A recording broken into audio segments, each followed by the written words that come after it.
Let us see this question.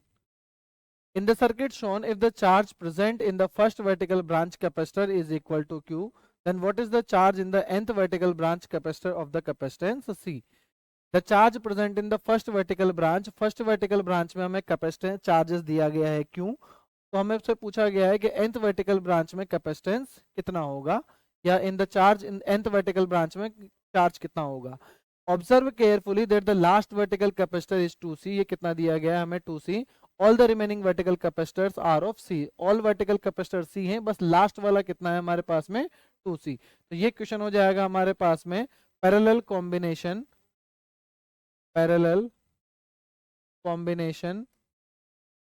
Of capacitors. Parallel combination of capacitors. अब देखिए infinite ladder है, infinite ladder तो नहीं कहेंगे इसको, एन टाइम्स लेडर बोल सकते हैं. अगर हम इन दोनों को देखें, ये दोनों सीरीज कॉम्बिनेशन में है, तो इसका कैपेसिटेंस कितना हो जाएगा C, जो किसके साथ पैरेलल में होगा, इस C के साथ. ये दोनों C पैरेलल में होंगे तो हमारे पास कितना बनेगा 2C. C और C कितना हो जाएगा 2C. ये अगेन इसके साथ सीरीज कॉम्बिनेशन बने रहा होगा, तो इस तरीके से हमारे पास में एक सीरीज बन रहा होगा लेडर नेटवर्क. अगर मैं इसको रीड्रॉ करूं तो क्या इस तरीके से होगा हमारे पास में पोटेंशियल 2C C, इस तरीके से मान लेते हैं.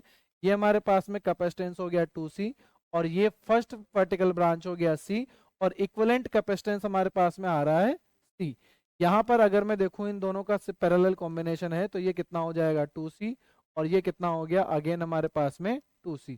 अगर यहाँ पर हम लोग माने कि इस पर चार्ज कितना है Q, तो इस पर भी चार्ज कितना आएगा Q. ये 2C का पैरेलल कॉम्बिनेशन है, तो यहाँ पर हमारे पास चार्ज कितना हो जाएगा Q/2.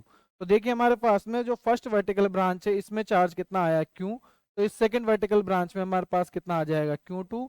थर्ड वर्टिकल ब्रांच में आ जाएगा Q2 का स्क्वायर. इस तरीके से तो हमारे पास में देखिए charge in first vertical branch, charge in first vertical branch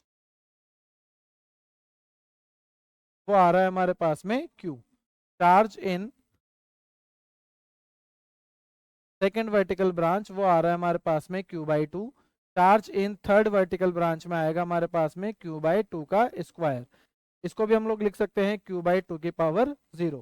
देखिए फर्स्ट वर्टिकल ब्रांच में आ रहा है 2 की पावर 0, सेकंड वर्टिकल ब्रांच में आ रहा है 2 की पावर 1, थर्ड वर्टिकल ब्रांच में आ रहा है Q2 का स्क्वायर. तो इस तरीके से nth वर्टिकल ब्रांच में हमारे पास चार्ज आएगा Q/2 की पावर n-1. तो ये हमारा आंसर हो जाएगा. देखते हैं कौन सा ऑप्शन मैच कर रहा है. Option B is the correct answer, Q/2 की पावर